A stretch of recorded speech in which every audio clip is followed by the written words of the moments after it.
목자님께서 말씀 증거해 주시겠습니다. 은혜 받는 시간 되기를 바랍니다. 예수 그리스도 이름으로 말씀 증거하겠습니다. 점심 맛있게 드셨나요? 점심을 맛있게 먹어서 노곤노곤합니다. 자, 우리 한번 저를 쳐다보시고, 자, 손에 깍지를 끼시고 체조함을 하겠습니다. 자, 앞으로 쭉 내미세요. 자, 입을 크게 벌려도 상관없습니다. 마스크를 찌셨으니까. 자, 크게 심호흡을 크게 한번 하십니다. 한번 좀 이렇게 흔들어 주세요. 말씀을 듣는 중에 갑자기 제가 신앙생활은 어영부영해서는 안 되겠다 하는 생각이 들었어요. 어영부영이란 단어 아시죠? 어떤 일을 갖다가 아무 생각 없이 별 의미 없이 되는 대로 행동하는 걸 어영부영한다 그래요. 근데 이것이 옛날 조선시대 구한말에 어영청이라는 군대가 있었어요. 처음에는 엄청난 군기가 센 그런 부대였는데 이게 세월이 지나면서 녹봉도 지급이 잘 안 되고 뭐 훈련 기량도 약해지고 하다 보니까 이 어영청이라는 군대가 군기가 해이해졌어요. 그래서 사람들이 그 모습을 보고 그렇게 불렀대요. 어영청은 영비영하다. 그래서 어영청 군인은 군인도 아니다. 그래서 거기서 나온 말이 어영부영한다. 어영청 군대는 군대도 아니다. 참예수 교인이라면은 참예수 교인답게 신앙생활을 하는 모습이 사실 필요하죠. 우리의 신앙은 어영부영해도 될 게 아니에요. 자, 오늘 본문 말씀 보겠습니다. 갈라디아서 1장 6절에서 8절에 있는 말씀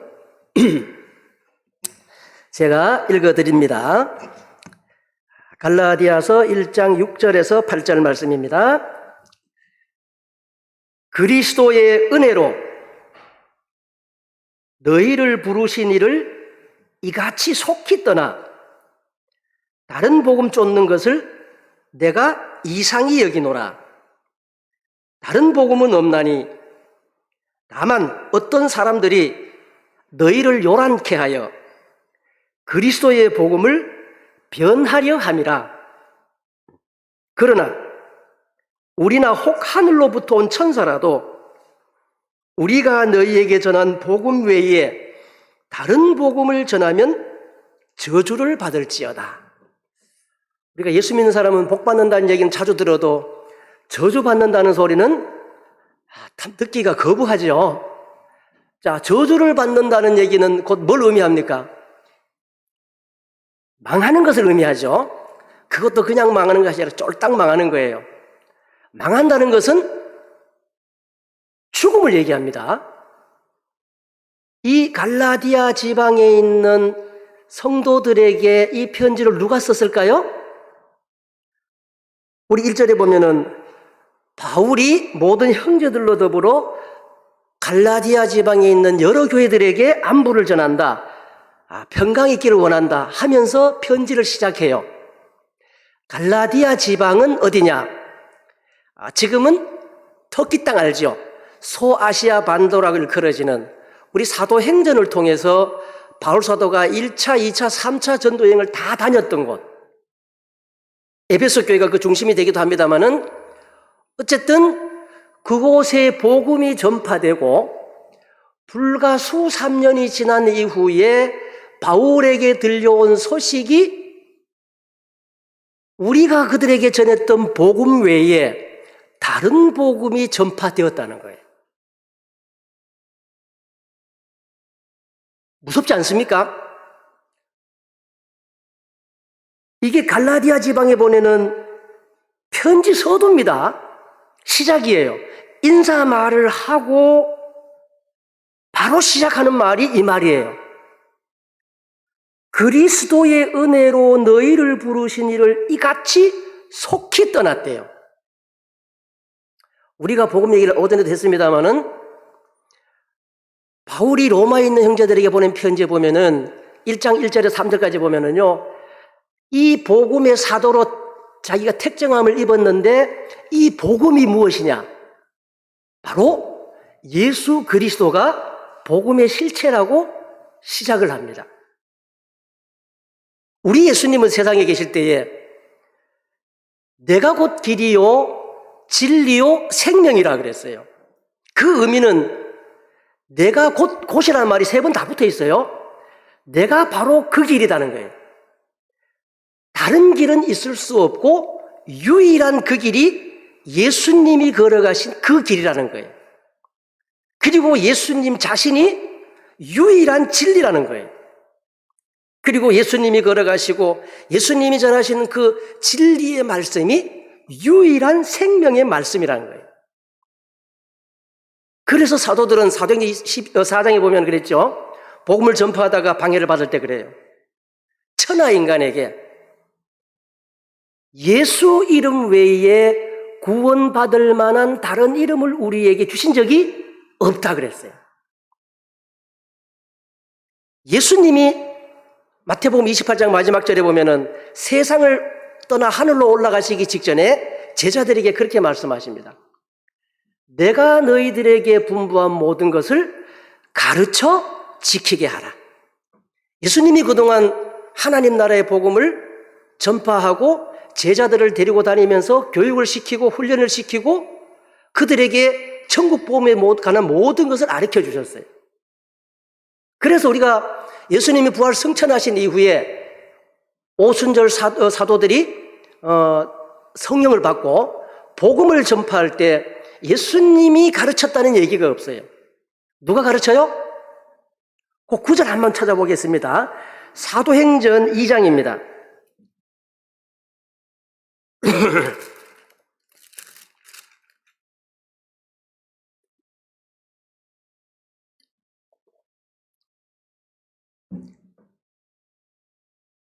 우리가 좀 도움을 얻기 위해서 37절부터 제가 읽어드립니다.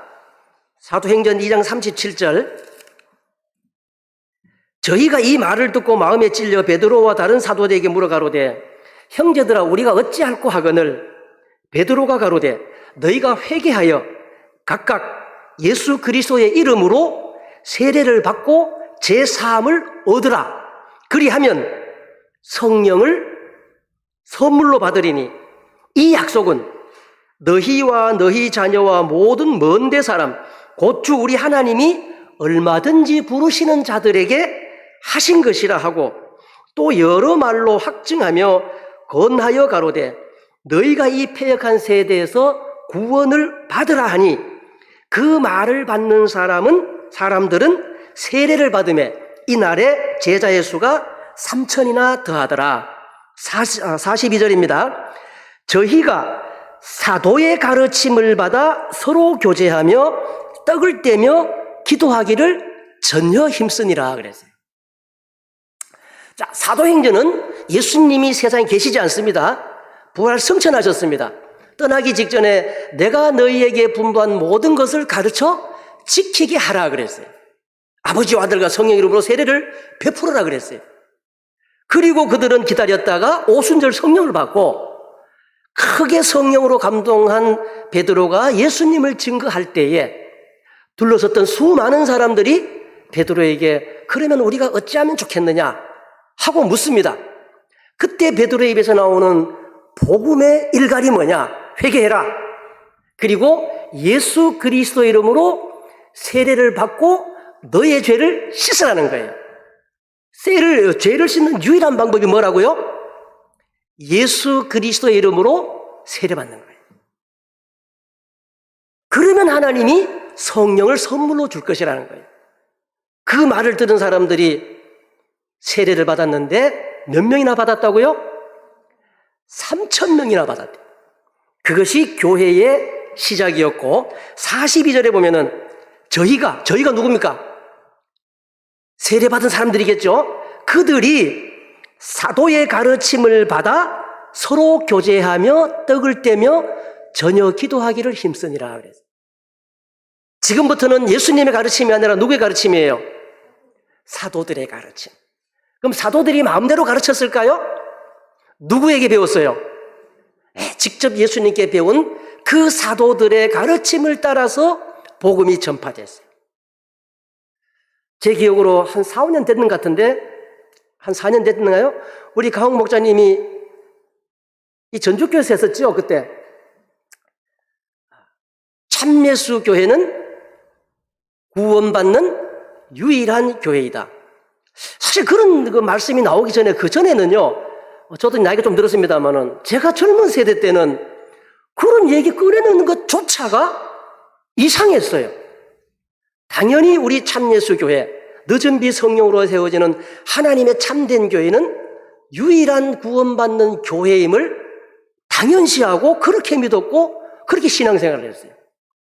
그런데 어느 순간부터 이상한 말들이 귀에 들리기 시작해요. 에이, 그건 좀 너무 교만한 거 아니야? 세상의 교회가 저렇게 세고 셌는데 어떻게 우리만 구원받는다고 그렇게 말할 수 있느냐? 우리 교회도 구원받는 교회 중에 하나일 수는 있어도 유일하지는 않다. 그런 생각들이, 그런 말들이 귀에 들리는 것이 가끔 있었어요.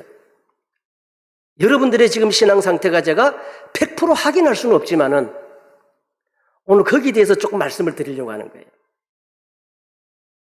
바울이 어떤 사람입니까? 유대교 신앙에 정통한 사람이었어요. 유대인들은 할례를 받고 무려 613가지나 되는 그 율법의 조항들이 있어요. 이것은 해라, 이것은 하지 마라 하는 것들이 613가지나 있는데 그걸 다 지켜 행하는 사람은 한 사람도 없어요, 사실은요. 근데 바울은 빌립보서에 자기를 그 옛날을 해고하면서 그랬어요. 자기는 바리새파 중에 바리새인이었고 베냐민 지파 중에 사람이었고 다 떠나서 내가 율법으로는 흠이 없는 자라 그랬어요. 우리가 바울 사도를 갖다가 곰곰이 생각하고 그분의 신앙을 되뇌어보고 성경에서 그분이 걸어갔던 길을 찾아보면은요, 그분의 신앙, 하나님을 향한 사랑은 그야말로 절대적이었어요. 그랬던 바울 사도가 예수님을 만나기 전에 예수 믿는 사람들을 엄청나게 핍박했어요. 우리 사도행전 7장에 보면은 누가 순교당하죠? 성경적으로 보면 가장 처음 순교당한 사람이 있어요. 스데반이라는 집사님. 복음을 전파하다 돌에 맞아 죽어요. 그걸 선동하고 주동하고 그 옷을 맡아가지고 정인이 됐던 사람이 바울이었던 사울이었어요. 그는 동족들을 엄청 사랑하던 사람이었어요. 자기가 율법에서 배운 것은 나무에 매달아 죽은 사람 치고 죄인 아닌 사람이 없다는 거예요. 죄인이니까 나무에 매달아 죽였는데 어떻게 십자가에 매달아 죽었던 그 예수가 죄인이 다시 살아날 수 있느냐? 이 어리석은 사람들아 하고 자기 동족들을 계몽하고 계도하고 그 어리석음에서 건져내기 위해서 말로 해도 안 되니까 행동으로 나선 거예요. 그래서 예수 믿는 사람들을 잔해하고 잡아오게 가두고 우리가 알다시피 공문을 받아가지고 다메섹까지 가서 예수 믿는 사람을 잡아오려고 하다가 예수님의 음성을 듣고 빛을 보고 거기서 예수님을 만나게 됩니다. 주여 니시옵니까? 나는 네가 핍박하는 예수다 하고 내가 지시한 대로 가라 해가지고 주님의 음성을 듣고 집가라는 거리로 들어가서 3일 동안 음식을 전폐하고 금식 기도하는 가운데 아나니아가 와서 안수하고 눈이 떠지는 그런 아주 놀라운 신앙의 체험을 하게 됩니다. 그리고 아나니아로부터 예수님을 소개받았겠죠? 성령이 충만하고 세례를 받고 그리고 돌아서서 예수의 일꾼이 됩니다. 아주 놀라운 일이에요, 그는. 그런 바울이 잠시 고향으로 돌아갔다가 바나바와 함께 우리 사도행전에 보면은 수리아에 있는 안디옥에 가서 1년 동안 엄청나게 열심히 전도를 해가지고 수많은 사람이 예수님을 믿게 됐어요. 그때 비로소 얻은 별명이 그리스도인이라 불렸다는 거예요. 원래 그리스도인 그러면은 좋은 의미는 아니었어요. 예수에 미친 사람, 예수밖에 모르는 사람, 사실 이런 뜻이에요. 바울과 바나바가 나타나면은 뭐라고 손가락질해요? 그리스도인. 예수만 아는 놈. 이런 뜻이었어요. 얼마나 열심히 전도했으면. 거기서 터를 잡고 그리고 1차, 2차, 3차 전도행을 떠나는데 첫 목적지가 구브로를 지나서 지금의 오늘 이 갈라디아 지방에 도착하게 됩니다. 그리고 몇 년 동안 다니면서 이고니온, 루스드라, 더베 이래 다니면서 복음을 전파합니다. 그리고 돌아와서 성과를 보고하죠. 그런데 우리 사도행전 15장에 보면은 아주 놀라운 일이 있습니다. 그런 이 수리아에 예수 믿는 사람들이 많다 하는 소문을 듣고 유대로부터 어떤 사람들이 안디옥에 옵니다. 와가지고는 뭘 하고 가르치느냐. 그러니까 수리아에 있는 안디옥은 지금의 시리아라 생각하시면 돼요. 그때 당시에도 유대인들보다는 이방인들이 훨씬 더 신앙에 들어왔어요. 그 이방인들에게 하는 말이 뭐냐? 여러분들도 그렇게 보면 이방인이죠? 와서 그렇게 얘기를 하는 거예요. 야, 이 사람들아, 예수 믿기를 참 잘했네. 근데 당신들이 모르는 게 한 가지가 있다는 거예요. 요건 지금 잠깐 각색하는 거예요. 이해를 돕기 위해서.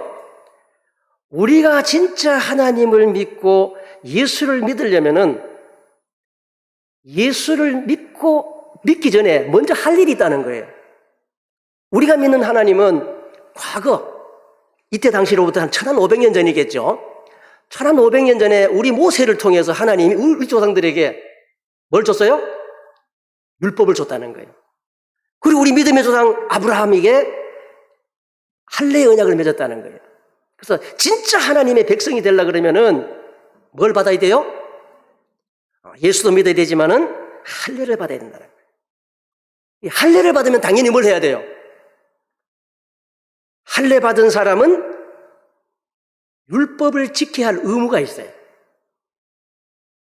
우리 대한민국 백성으로 태어나가지고 호적 이름 올렸어요. 그러면 당연히 우리 대한민국 사람은 어느 나라의 법을 지켜야 되죠? 대한민국의 법을 지키며 살아야 돼요. 그러니까 할례를 받아서 하나님의 백성이 됐다고 언약을 맺으면은 율법은 당연히 지켜야 된다는 거예요. 그러니까 유대로부터 어떤 사람들, 나중에 보면 이 사람들이 예루살렘으로부터 온 사람들이에요. 그냥 시시한 사람들이 아니라 학문이 뛰어나고 성경을 많이 아는 사람들이에요. 이들이 와가지고 하는 얘기가 할례도 받아야 되고 율법도 지켜야 된다는 거예요.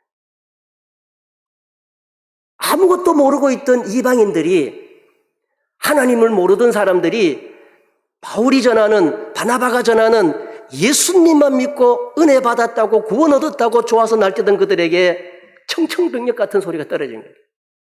아니 도대체 누구 말이 옳은 거야? 누구 말이 옳아요? 그래서 분란이 일어났지만은 결국에는 해결이 안 됐어요. 그래서 이 문제를 그러면은 왜 바울이 해결을 못했을까요? 유대로부터 온 그 사람들에게 바울은 사실 인정을 못 받았어요. 예수님과 동시대에 한 시대를 풍미했고 예루살렘에 같이 있었지만은 예수님 살아생전에 바울이 예수님을 만났다는 얘기는 없어요. 아마 전혀 그냥 기특으로도 여기지 않고 안 믿었겠죠. 그러나 예수님 부활 승천하신 이후에 그렇게 예수님을 만난 바울이 남아있는 그 제자들에게는 어여 보면은 좀 상당히 언짢은 존재였어요. 그러니 무슨 바울이 사도냐 하는 비난이 거의 많이 일어나요. 사도면은 예수님을 직접 따라다니는 베드로나 요한이나 이런 분들이 사도지, 저게 무슨 사도냐고. 저 사람 과거 아냐고. 예수 믿던 사람들 핍박하고, 우리 그 훌륭한 스데반 집사님 그 돌아가실 때 그거 주동했던 놈이야. 그러면 그 사람의 신뢰감은 떨어질 수밖에 없어요. 그래서 결국 이 문제를 예루살렘에 있는 장로들에게, 사도들에게 가져갑니다. 자, 우리 그 장면, 자, 다른 데는 다 치우고, 사도행전 15장,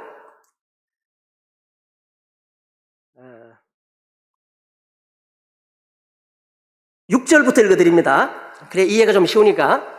사도행전 15장 6절입니다. 사도와 장로들이 이 일을 의논하러 모여 많은 변론이 있은 후에 베드로가 일어나 말하되 형제들아 너희도 알거니와 하나님이 이방인들로 내 입에서 복음의 말씀을 들어 믿게 하시려고 오래전부터 너희 가운데서 나를 택하시고 또 마음을 아시는 하나님이 우리에게와 같이 저희에게도 성령을 주어 증거하시고 저희에게는 이방인들을 얘기합니다. 믿음으로 저희 마음을 깨끗게 하사 이방인들의 마음을 깨끗하게 하사 이방인들이나 우리나 분간치 아니하셨느니라. 그런데 지금 너희가 어찌하여 하나님을 시험하여 우리 조상과 우리도 능히 매지 못하던 멍에를 제자들의 목에 두려느냐. 이 제자들은 이방인 제자들이죠. 우리가 저희와 동일하게 주 예수의 은혜로 구원받는 줄을 믿노라 하니라. 구원은 할례에 있고 율법에 있는 것이 아니라 어디에 있다고요? 주 예수 그리스도를 믿는 예수의 은혜로 구원받는 줄을 그렇게 믿는다고 베드로가 결론을 내립니다.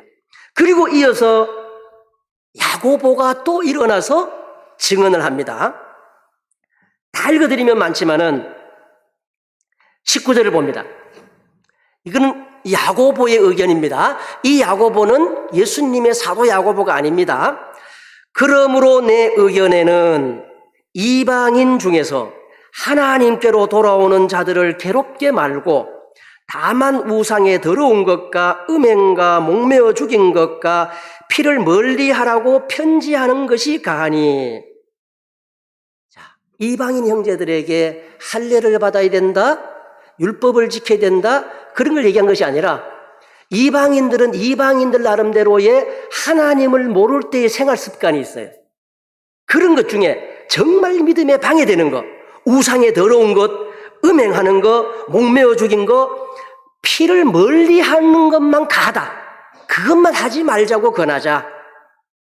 나중에 이것이 하나의 교의가 되어서 이걸 이제 보면은 도구마라 그래요. 최초의 예루살렘 총회에서 결정한 하나의 교의가 돼요. 그래서 이걸 이방 형제들에게 보내는 장면이 쭉 나오고 그 소식을 받은 이방 형제들이 정말 기뻐했어요. 자, 총회에서 결정된 구원은 은혜로 받는 것이다. 이방인들이라 하더라도 할례를 받아야 되고 율법을 지켜야 되는 의무는 없다고 결론을 내렸어요. 감히 예루살렘 총회에서 베드로가 있고 요한이 있고 장로 야고보가 있고 그런 권위 있는 곳에서 결정한 사항이면은 이것은 뭐예요? 변기할 수 없는 거죠. 그런데 꼭 얘기하다 보면은 고집이 센 사람들이 있어요. 그 앞에서는 논리적으로 이치적으로 하나님의 뜻에 반하지 않기 때문에 순종하는 척하지만은 돌아서서는 뭐라 그래요? 아니야, 내 생각이 맞아. 그리고 뜻을 굽히지 않은 사람들이 있어요. 우리 여러분들 편지서 읽다 보면은 편지를 읽을 때 기쁜 얘기가 많습니까? 슬프고 가슴 아픈 얘기가 많습니까? 우리 로마서를 지나가지고 고린도 전서부터 시작하면은요, 참 가슴이 아파요. 그것이 초대 사도교회의 현실이었어요. 우리 여러분은 고린도 1장부터 나온 내용이 무슨 내용이죠? 바울이 듣기에 고린도 지방에 파당이 생겼다는 거예요. 나는 바울파다. 나는 바나바파다. 나는 베드로파다. 뭔 소리 하는 거예요? 나는 예수파요. 그렇게 파당 생긴 것부터 시작해가지고 그 교회에서 안에 일어나는 많은 문제점들이 노출돼요. 그런데 가장 큰 문제가 뭐냐? 오늘 바울이 인사말을 하고 가장 먼저 던진 서두가 뭡니까? 그리스도의 은혜로 너희를 부르신 이를 이같이 속히 떠나 다른 복음 쫓는 것을 내가 이상히 여긴다 그랬어요. 다른이 뭐예요? 다른. 우리 뒤에 보면은 우리나 혹 하늘로부터 온 천사라도 우리가 너희에게 전한 복음 외에 다른 복음을 전하면은 저주를 받을 것이야. 우리가 누굽니까? 우리나 바울이 우리나 하는 것은 사도죠. 사도들이라도 하늘에 있는 천사라 하더라도 처음 우리가 너희에게 전한 복음, 우리 사도행전을 통해서 바울이 전한 복음의 실체가 뭔지 아세요? 모든 세상 사람들이 다 죄 가운데 있기 때문에 그것을 깨닫는 순간 회개하라는 거예요. 그리고 죄를 씻는 방법은 예수 그리스도 이름으로 세례받는 방법밖에 없다고 외쳤어요.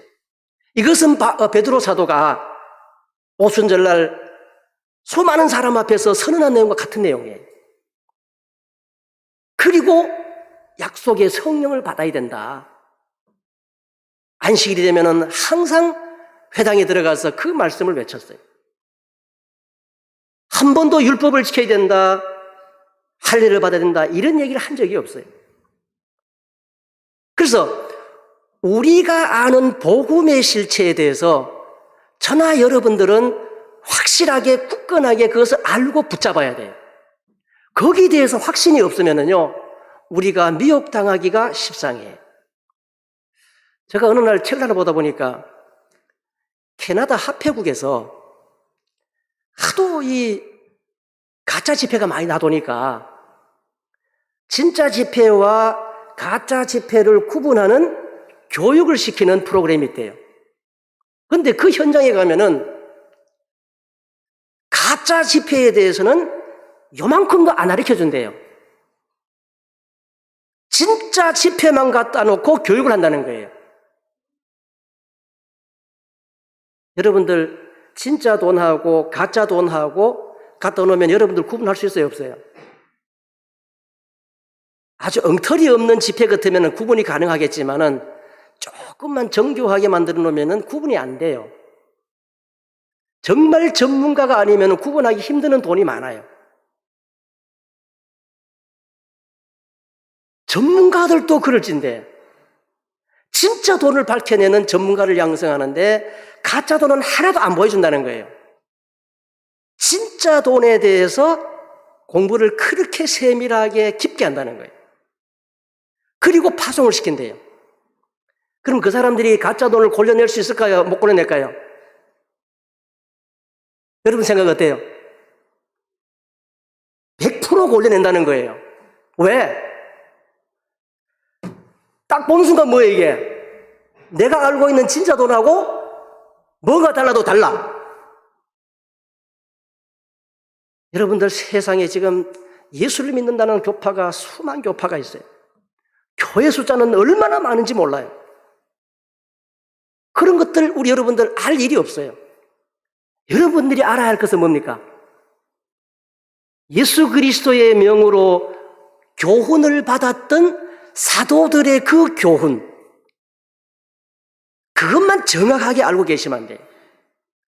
가장 쉬운 게 뭡니까? 진짜 복음의 핵심이, 구원받는 핵심이 뭐라고요? 은혜로 구원을 받는데 예수를 믿어야 돼요. 예수를 만나면은 내가 죄인인 것을 알게 되겠죠? 가장 먼저 하는 게 뭡니까? 회개하는 거예요. 그런데 지금 드리는 말씀이 제가 드리는 말씀이 아니라 누구의 가르침이었어요? 사도들의 가르침이었어요. 그리고 죄 씻음을 얻는데 무슨 방법으로 가르쳤다고요? 예수 그리스도의 이름으로 세례를 받아라. 그러면 내 죄가 사해질 것이다. 베드로도 그렇게 얘기했지만 예수님도 직접 얘기를 하셨어요. 믿고 세례를 받는 사람은 구원을 받을 것이요. 우리 로마서 6장에 보면은 바울은 그 세례에 대해서 아주 상세히 설명했어요. 세례 받는 것은 무슨 의미가 있느냐? 내가 예수님과 함께 십자가에 못 박히는 것이다. 실제로 내 죄값으로 내가 죽어야 되지만은 예수님이 대신 죽어 주셨기 때문에 예수님의 이름으로 세례를 받을 때에 내가 진짜로 십자가에 못 박힌 것처럼 내 죄가 다 사해지는 것이다. 아주 상세히 설명해 놨어요. 여러분들 문 밖에 나가가지고 소위 예수 믿고 구원받는 사람들 입에서 예수 이름으로 세례를 받고 죄사함을 받고 구원을 받아야 됩니다. 그렇게 가르치는 교단이 있나요? 가장 간단하고 기본 것인 것조차도 사도들이 전한 복음과 달라요. 바울이 갈라디아 지방에 복음을 전파했어요. 불과 3, 4년밖에 안 됐어요. 다른 복음이 전파되는데 이상하게 그것들을 갖다가 우리가 진짜 사도들이 전한 복음을 어떻게 떠났다고요? 속히 떠났대. 신기한 일이죠. 속히 떠나 다른 복음 쫓는 것을 내가 이상히 여긴다 그랬어요. 이상히 여긴다는 이 말은요, 야, 어떻게 그 사람들이 그럴 수 있지? 이 정도가 아니라 아주 놀라서 자빠지는 것, 경악할 정도로. 아니, 어떻게 이 사람들이 이 순수한 복음을 갖다가 떠나는 것을 보고 가슴이 아파가지고 미어질 정도로 놀라는 것을 얘기해요.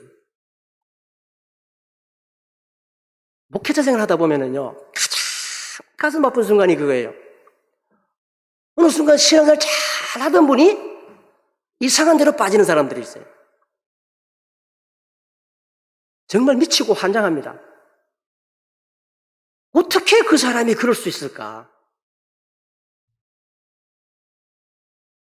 순수한 복음.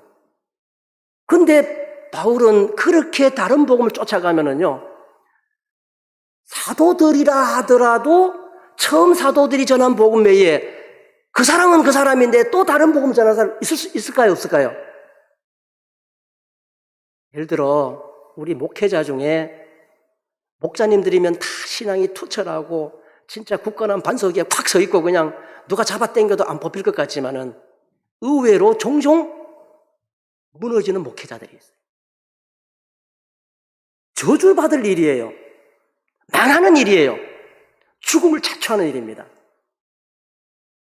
복음은 다른 복음이 있을 수가 없어요. 우리 과거에 모세 시대, 그때는 하나님께 직접 제물을 올리고 하나님께 응답을 받아요. 우리 레위기 10장을 하나 찾아보겠습니다. 이 말씀을 꼭 찾아봐야 돼요. 레위기 10장입니다.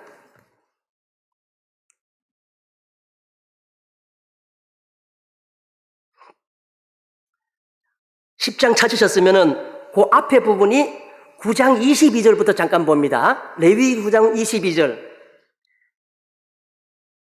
아론이 백성을 향하여 손을 들어 축복함으로 속죄제와 번제와 화목제를 피라고 내려오니라.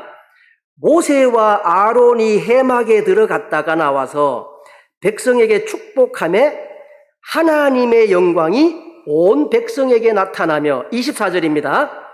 불이 여호와 앞에서 나와 단 위에 번제물과 기름을 사른지라. 온 백성이 이를 보고 소리 지르며 엎드렸더라. 여호와의 영광이 온 백성에게 나타나며 불이 여호와 앞에서 나와 단 위에 번제물과 기름을 사른지라. 이거 누구의 불이에요? 우리 여호와 하나님의 불이죠. 그것이 하나님이 그들의 축복하는 기도를 들으시고 응답하셨다는 거예요. 자, 10장으로 갑니다. 10장 1절에 아론의 아들 나답과 아비후가 각기 향로를 가져다가 여호와의 명하시지 않은 다른 불을 담아 여호와 앞에 분향하였더니 불이 여호와 앞에서 나와 그들을 삼킴에 그들이 여호와 앞에서 뭐 했어요? 죽은지라. 나답과 아비후는 아론의 장남과 둘째예요. 아론에게는 네 아들이 있었는데 엘르아살이 있었고 이다말이 있어요. 그런데 큰아들 둘째 아들이 어떻게 됐다고요? 각기 향로를 가져다가 여호와의 명하시지 않은 다른 불. 다른 성경에 보면은요, 스스로 피운 불이라고 그랬어요. 하나님의 불이 보관되어 있는데 그걸로 하나님께 제사 드리지 않고 자기네들이 스스로 만든 불, 다른 불, 여호와의 명하시지 않은 다른 불을 가지고 와가지고 하나님 앞에 분향하다가 어떻게 됐다고요? 불이 여호와 앞에서 나와서 그들을 살아버렸어요. 무섭지 않습니까? 그리고 쭉 읽어보면은요, 5절을 봅니다. 그들이 나와 모세의 명대로 그들을 옷 입은 채 짐 밖으로 메어내니 6절 모세가 아론과 그 아들 엘르아살과 이다말에게 이르되 너희는 머리를 풀거나 옷을 찢지 말아서 너희 죽음을 면하고 여호와의 진노가 온 회중에게 미침을 면케하라. 오직 너희 형제 이스라엘 온 족속이 여호와의 치신 불로 인하여 슬퍼할 것이니라. 무섭죠? 아론은 처음으로 하나님께 임명된 대제사장이었어요. 그들의 두 아들도 제사장이었어요. 그러나 불은 같은 불인데 여호와의 불이 아니라 자기네들이 준비한 하나님이 명하시지 않은 다른 불로 제사 지내다가 죽임을 당했어요. 그게 저주가 아니겠습니까? 오늘날 우리 참예수교회가 유일하게 구원 얻는 진리를 가진 교회라고 말하는 것은 우리 스스로가 그렇게 우긴다고 그렇게 되는 것이 아니에요. 여호와 하나님이 명하신 불, 예수 그리스도를 통해 가지고 사도들에게 전해진 그 참된 복음, 그것으로만이 구원을 얻는데 그것 말고 다른 불, 다른 방법으로 구원 얻기를 바라면은 우리 하나님이 인정하실까요? 그 옛날엔 즉각적으로 하나님이 이렇게 응징을 하셨어요. 얼마나 이게 무서운 일인지 모릅니다. 우리 초대 사도교회라 그러죠. 이른비 성령으로 세워진 교회가 망했나요? 안 망했나요? 망했어요. 역사적 사실로 봤을 때 사도들이 전한 그 복음이 제가 좀 많이 양보를 해서 1세기를 못 넘어갔어요. 1세기는 100년이죠. 우리 요한계시록이 기록된 것이 성경학자들이 90한 6, 7년경이라 그래요. 그럼 우리 예수님이 부활 승천하신 것이 넉넉 잡아 AD 한 30년경으로 봤을 때 90년대 후반 같으면은 70년이 채 안 갔어요. 초대 사도교회가. 다른 사도들은 다 순교당했어요. 유일하게 요한 사도만이 뱀모섬에 기양 가가지고 요한계시록을 받아 기록하게 된 거예요. 그 기록에 의하면은 요한계시록 2장 3장에 보면은 아시아에 있는 7교회에 이걸 써가지고 전하라 그러는데 그 교회 면면을 보면은 에베소 교회가 가장 먼저 나와요. 7교회에 보낸 편지 내용에 보면은요, 겁납니다. 그 교회들의 예수님 앞에서 칭찬받는 일도 있었지만은 많은 부분에서 야단을 맞아요. 그리고 항상 하는 얘기가 성령이 교회들에게 하는 말을 들으라 그랬어요. 거기 나온 표현 중에 유대인들의 회가 있어요.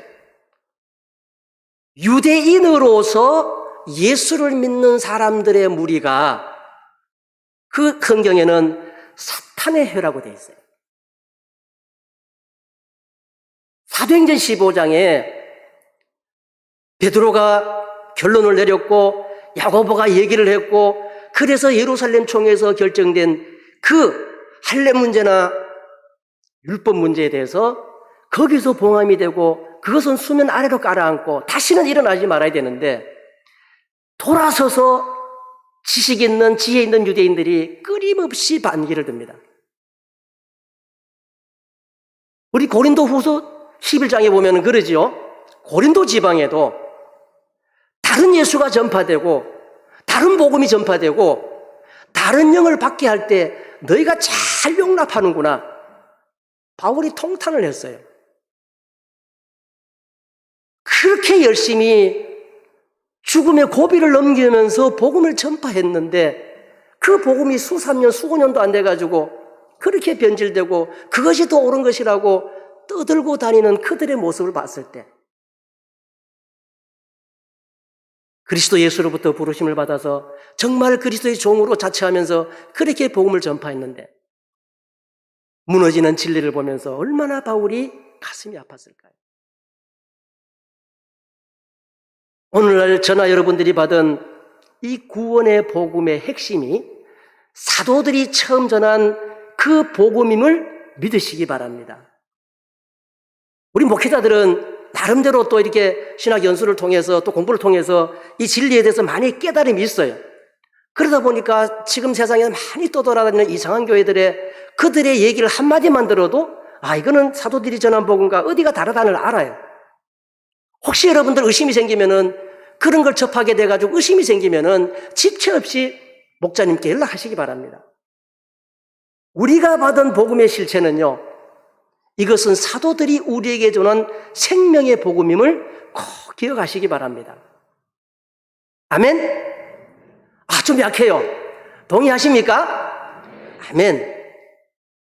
우리 감목자님이 그때 이 자리에서 그 얘기를 하시면서 저는 귀에 생생히 들린 얘기가 있어요. 자기가 아프리카에 갔을 때에 일부 지방에서는 참예수 교회가 유일하게 구원받는 데 대해서 의심하는 데도 있다 하니까 그 아프리카에 있는 성도들이 막 웃었다는 거예요. 왜 웃었느냐? 그럴 수도 있지요 하는 웃음이 아니라 기가 막혀서 웃었다는 거예요. 가난하고 헐벗고 그래도 전체적으로 볼 때는 많이 어려운 그 교회의 성도들이 듣는 신앙에서도 어떻게 우리가 받은 참예수 교회가 유일한 구원받는 교회임을 믿고 들어왔는데 어떻게 다른 데서 그런 생각을 할 수 있느냐? 기가 막혀서 웃었다는 거예요. 초대 사도교회가 그렇게 아프게 슬프게 무너져간 것이 바로 이 다른 복음 때문이었다는 것을 우리가 성경을 통해서 확인되는 사실을 보면은 정말 가슴이 아픕니다. 그런데 이상한 것은요, 다른 복음을 전하는 사람들의 면면을 보면은요, 참 깔끔하고 멋있고 지식 있고 세상 공부도 많이 했어요. 그런데 그것들은 논리가 정연해요. 최초의 다른 복음은 뭐냐? 에덴 동산에서 뱀이 한 말이에요. 우리 하나님은 영원히 살려면은 생명나무 가지만 따먹어. 선악을 알게 가시는 먹으면 죽어. 이랬는데 뱀이 와서 뭐라 그래요? 결코 죽지 않는다. 따먹어봐. 이것이 아니었어요. 결코 죽지 않는데 그 이유를 설명하는 거예요. 야, 하나님이 왜 그걸 못 따먹게 한 줄 아느냐? 그걸 먹으면 눈이 밝아지고 하나님과 같이 될까봐 하나님이 그게 두려운 거야. 이 바보야, 그것도 모르냐? 그 얘기를 들었을 때 여자가 그 말을 듣고 보니까 첫 단어가 그거예요. 먹음직하더라. 먹고 싶었어요. 그리고 보니까 보암직도 하더라. 정말 지혜롭게 할 만큼 탐스럽기도 하더라. 그럼 어떻게 돼요? 우리가 미혹을 받는 것은 죄가 아니에요. 미혹을 받아서 거기에 동참하게 되면 어떻게 해요? 내가 죄를 짓는 거예요. 마귀는요, 야, 이거 맛있는 거야, 딱 먹어봐. 이 벌려 우겨놓고 이러지 않습니다. 어떻게 했어요? 마음을 미혹해요. 그 맛있는 걸 못 먹냐? 그거 먹으면 그거 생긴 거 봐봐. 얼마나 예쁘냐? 다 먹어봐. 그러면 하나님 것이 될 거야. 그 말을 듣는 순간 여자는 흔들렸어요. 그리고는 따먹었어요. 성경 역사가 그것의 반복이에요. 우리 하나님이 이스라엘 백성을 애굽에서 불러내시고 약속의 땅으로 들여보낼 때 모세를 통해 가지고 신명기서를 기록하게 됩니다. 여러분들 매 장마다 모세가 강조한 게 뭐예요? 모세의 나이가 120세예요. 우리가 따지고 보면 그때 광야에서 살았던 그 장정들은요, 60세를 넘은 사람이 딱 2사람밖에 없었어요. 여호수아 갈렙 외에는 40년 동안 광야에 다 죽었어요. 애굽에서 나올 때 20세 이상 되던 사람은 다 죽었다 그랬어요. 그러니까 제일 나이가 많은 사람이 20살이면 40년에서 60세밖에 안 됐어요. 그 40년 광야 생활을 하면서 모세의 그 깨달음이란 것이 확고부동했어요. 뭘 깨달았느냐? 제발 우리 아버지 하나님 말씀 듣고 살자. 제가 그래서 신명기서가 뭔 얘기예요? 하니까 어떤 우리 연세 많으신 우리 모친이 그러죠. 하나님이 이스라엘 백성들에게 신신당부한 내용이 신명기서래요. 아멘? 네. 모세가 그 내용을 담은 거예요. 신신당부를 해요. 뭔 당부를 해요? 제발 하나님이 약속의 땅으로 너희들을 이끌고 들어가게 되거든. 거기서 편안히 살게 되거든.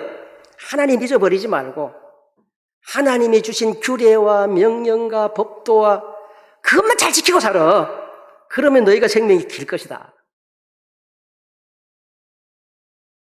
우리 여러분들 아브라함에게도 하나님이 명령과 계명과 율법을 주셨을까요? 줬는 것 같아요? 안 줬는 것 같아요? 좋다 소리 들었어요? 못 들었어요?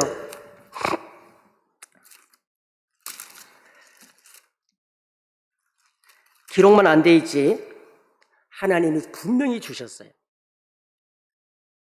아브라함의 아들 이삭이 아브라함이 죽고 난 다음에 아브라함 때와 같은 큰 흉년이 들었어요. 이 땅은 도저히 못 살겠다 하고 보따리를 싸가지고 그 옛날 아버지처럼 애굽으로 내려가려고 준비를 하고 있었어요. 그때 우리 하나님이 이삭에게 말씀하십니다. 창세기 26장에 있는 말씀 제가 읽어드릴게요. 들으세요. 아브라함 때에 첫 흉년이 들었더니 그 땅에 또 흉년이 들매 이삭이 그랄로 가서 블레셋 왕 아비멜렉에게 이르렀더니 여호와께서 이삭에게 나타나 가라사대 애굽으로 내려가지 말고 내가 네게 지시하는 땅에 거하라. 이 땅에 유하면 내가 너와 함께 있어 내게 복을 주고 내가 이 모든 땅을 너와 내 자손에게 주리라. 내가 네 아비 아브라함에게 맹세한 것을 이루어 내 자손을 하늘의 별과 같이 번성케 하며 이 모든 땅을 내 자손에게 주리니 내 자손을 인하여 천하 만민이 복을 받으리라. 5절입니다. 이는 아브라함이 내 말을 순종하고 내 명령과 내 계명과 내 율례와 내 법도를 지켰음이니라 하시니라. 이삭이 그랄에 거하였더니 우리 하나님이 아브라함에게 명령하시고 계명 주시고 율례와 법도를 주셨는데 그것을 아브라함이 잘 지켰다는 거예요. 그 내용이 전해지지 않을 뿐이지 아브라함과 하나님은 그런 관계였어요. 이삭이 그 말을 듣고 하나님 말에 순종했어요. 자, 모세가 이스라엘 백성에게 그렇게 목이 메이게 자기는 들어가 볼 수도 없는 그 땅을 들어가는 후손들이 얼마나 자랑스러웠을까요? 그들에게 그렇게 하나님의 법을 어기지 말라고 그래요.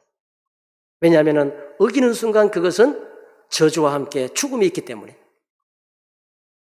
자, 오늘날 신약의 늦은 빛 성령으로 세워진 하나님의 말씀도 똑같습니다. 우리에게 하나님이 인애를 더하시고 길이 참아주시는 것뿐이지 우리가 사도들을 통해서 주신 그 복음의 실체를 떠나거나 버리거나 다른 복음을 전하면은 하늘로부터 온 천사라도 저주를 받는다는 이 바울 사도의 경고를 우리는 무시하지 말아야 됩니다. 이 말씀을 드리려고 하면 또 여러 가지 더 말씀을 드려야 되는데 어쨌든 우리가 받은 이 복음이 사도들이 우리에게 준 복음과 동일하다 믿으시고 믿는 게 아니라 동일한 것이니까 여기서 우리는 떠나지 않는 이것을 굳게 붙잡고 은혜 가운데 구원을 받는 그래서 하나님 나라에 넉넉히 들어갈 수 있는 그런 우리 전주교회 성도님들 되시기를 축복합니다. 다 같이 묵도하겠습니다.